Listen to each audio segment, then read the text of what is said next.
ఎక్కడైనా ల్యాండ్ పై ఇన్వెస్ట్ చేయాలని అనుకుంటున్నారా? అయితే ఫ్యూచర్ సిటీలో ఇప్పుడే ల్యాండ్ పీస్ పెట్టుకోండి. పూర్తి వివరాలకు మాకు కాల్ చేయండి.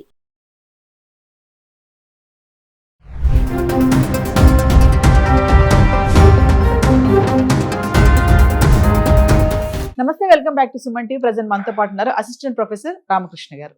నమస్తే సార్. నమస్కారం అమ్మా. సార్, నేను ఒక ఆర్టికల్ చూశాను నిన్ననే. ఏంటంటే అతనికి 46 ఏళ్ల జైలు శిక్ష, చెయ్యని తప్పుకి ఇంతకి ఏం చేయకుండానే 46 ఏళ్ళు జైలు శిక్ష అనుభవించి రిలీజ్ అయ్యారు. మరి రిలీజ్ అయినప్పుడు ఎంతో ఆనందం ఉంటుంది కదా, 46 ఏళ్ళు సంవత్సరం తర్వాత వచ్చాడు అంటే.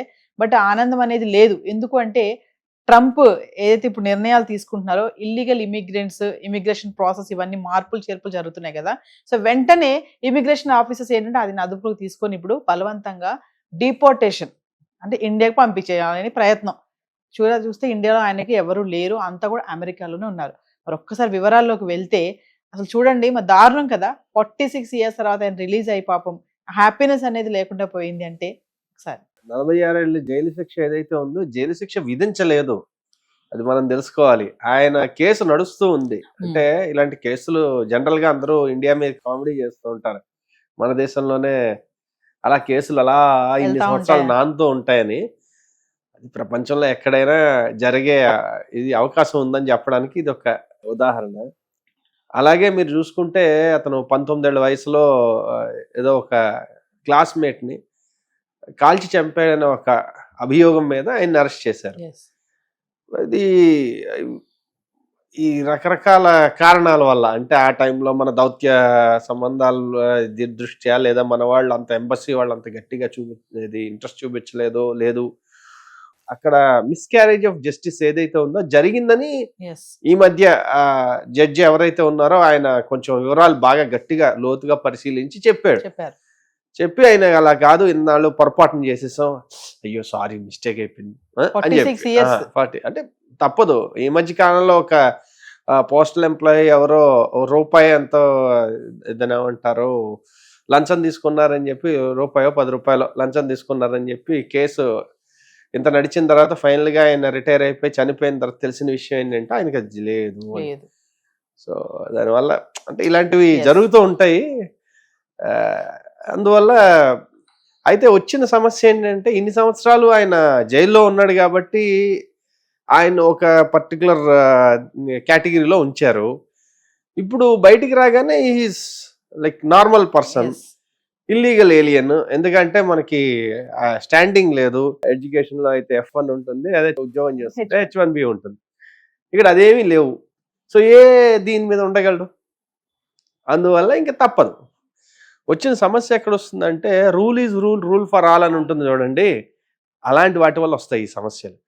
ఎందుకంటే రూల్స్ అనేవి ఎందుకున్నాయి అంటే, సాధారణ పరిస్థితుల్లో ఇవి జరిగినప్పుడు ఇవి మనం చెయ్యాలి, ఇలాంటి వాళ్ళతో అయితే ఇలా వ్యవహరించాలి అని చెప్పడం అనేది రూల్ ఉండాలి. ప్రతి దేశానికి ప్రతి పరిస్థితుల్లోనూ ఉండాలి. ఇవి ఏంటంటే చాలా ఎక్స్ట్రీమ్ సిచ్యువేషన్స్, ఇవి చాలా స్పెషల్ సిచ్యువేషన్స్. ఇలాంటి సిచ్యువేషన్స్ వచ్చినప్పుడు ఏంటంటే రూల్ ఇంతే, దీనికి తగ్గట్టుగా వ్యవహరించాలి అంటే అది న్యాయంగా అనిపించదు. అందువల్ల ఏంటంటే ఇలాంటి టైంలో ఏమేం జరగచ్చు, ఏమేం జరిగితే ఏమైనా మార్పు చెందొచ్చు అంటే, ఒకటి of course hour embassy has to be very proactive, come forward, do what ever help they can do, so that at least మీరు అన్నట్టు ఇప్పుడు ఇండియాకి వచ్చేస్తే ఆయనకి సంబంధించిన వాళ్ళు ఎవరు లేరు, వచ్చి ఏం చేయలేరు, డిపోర్ట్ చేయాలని తప్పదనుకున్నప్పుడు ఏదైనా సహాయం చేయడం అనేది దౌత్య పరంగా చేయాలి. రెండోది కమ్యూనిటీ పరంగా భారతీయులు, అక్కడ ఉన్న వాళ్ళ ప్రవాస భారతీయులు ఎవరైతే ఉన్నారో వాళ్ళు ఒక దాని ఏమంటారు ఆన్లైన్లో కానీ ఆఫ్లైన్లో కానీ వాళ్ళకి ఒక పిటిషన్ ఏదైనా దాఖలు చేయాలి. చేసి కొంచెం గట్టిగా సౌండ్ చేయగలిగినప్పుడు ఏమవుతుందంటే, that is when these people really, ఎప్పుడైనా బాగా గుర్తుంచుకోండి, గట్టిగా కుదిపితే తప్ప ఎవరు లేవరు. ఆ సిస్టమ్ అంత పెద్ద సిస్టమ్, అందులో కొన్ని ఇలాంటి కేసులు వాళ్ళు వేలలో లక్షల్లోనూ చూస్తున్నారు. అలాంటి దానిలో వాళ్ళు ఎందుకు సీరియస్ గా కాన్సన్ట్రేట్ చేయాలి చెప్పండి? చేయాలంటే ఏదో రీజన్ ఉండాలి కదా. ఆ రీజన్ మనం క్రియేట్ చేయగలగాలి. చేయకుండా అయ్యో అలా జరిగిపోయిందని మనం ఇక్కడి నుంచి అనుకున్నా మనకి ఉపయోగం లేదు. అక్కడ ఉన్న వాళ్ళు అయ్యో పాపం అన్నా ఆ పాపమే, అంతే, ఏం లేదు. అందువల్ల ఇది ఎక్సెప్షనల్ కేసు. చూడండి సార్, ట్రంప్ తీసుకున్న డెసిషన్స్ ఏవైతే ఉన్నాయో, తిప్పి తిప్పి చూడండి ఎంతవరకు వస్తున్నాయంటే చాలా వాళ్ళకి ఎఫెక్ట్ అవుతుంది, చాలా రంగాల్లో ఎఫెక్ట్ అవుతుంది. తీరా అమెరికన్స్ కి కూడా ఆయన తీసుకునే నిర్ణయాలు ఎఫెక్ట్ అవుతున్నాయి.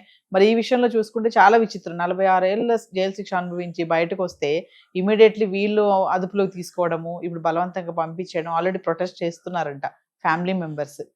ఫైనల్ గా ఏం చెప్పాలనుకుంటున్నారు? అయితే మనకి భారతీయుడు ప్లస్ 46 ఏళ్ళు జైలు శిక్ష అనేసరికి మనకి ఇది చాలా సెన్సేషనల్ అయింది. కానీ ట్రంప్ తీసుకున్న నిర్ణయం అంటే ఇది మంచిది చెడ్డది అనేది పక్కన పెడదాం, దాని గురించి మనం ఇప్పుడు డిస్కషన్ పాయింట్ కాదు. Yes.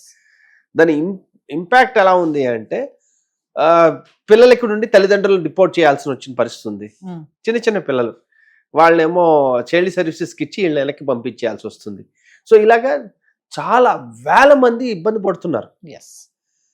ఓకే, చెప్పే కదా అది మంచి చెడు అన్న దానికన్నా ఇవన్నీ ప్రతి కేసుని ఒక్కొక్కసారి మానవతా దృక్పథంతో మనం చూస్తున్నప్పుడల్లా గుండె తరుక్కుపోతుంది, అయ్యయ్యో ఏమిటి ఇలా జరిగిపోయిందని. కానీ వాళ్ళ దేశ పరిస్థితులను బట్టి వాళ్ళు తీసుకునే నిర్ణయం వాళ్ళకి అది కరెక్ట్ అవ్వచ్చు. కాబట్టి ఇది ట్రంప్ ఏకపక్ష నిర్ణయం అంటే ప్రతి నిర్ణయం వల్ల అందరూ ప్రభావితం అవుతారు, Yes. అది సామాన్యం. కానీ ఏదేమైనా మొత్తానికి మన ఇండియన్స్ కి అయితే బాగానే ఎఫెక్ట్ పడుతుంది కదా సార్ ఆయన నిర్ణయాలు. అంటే ఇండియన్స్ కి ఇంతకు ముందు ఒకసారి చెప్పినట్టు ఇల్లీగల్ ఇలియన్స్ అనే ఒక కాన్సెప్ట్ వల్ల ఇండియన్స్ కి అసలు మేజర్లీ సమస్య లేదు. ఎందుకు లేదయ్యా అంటే మన వాళ్ళు మాక్సిమం మోర్ దాన్ 95-98% మాక్సిమం వెళ్ళేందరూ లీగల్ రూట్ లో వెళ్తారు. ఇల్లీగల్ రూట్ లో వెళ్లే వాళ్ళందరూ చాలా తక్కువ మంది, అదే మెక్సికో బార్డర్ నుంచి వచ్చే వాళ్ళందరూ వాళ్ళు వేరే Yes. వీళ్ళు వస్తారు. కాబట్టి ఇల్లీగల్ ఏలియన్స్ అనే దాంతో మనకి ఇది ఎక్సెప్షనల్ కేసు కాబట్టి మన వాళ్ళు దొరికారు, కానీ మోస్ట్లీ లీగల్ గానే ఉంటారు. Yes. అది కాబట్టి అది మనకి పెద్దగా లేదు, అందుకే ఇది ఎక్సెప్షనల్ కేసు అయ్యేసరికి సెన్సేషన్ అయింది. Yes. Thank you, sir. Okay.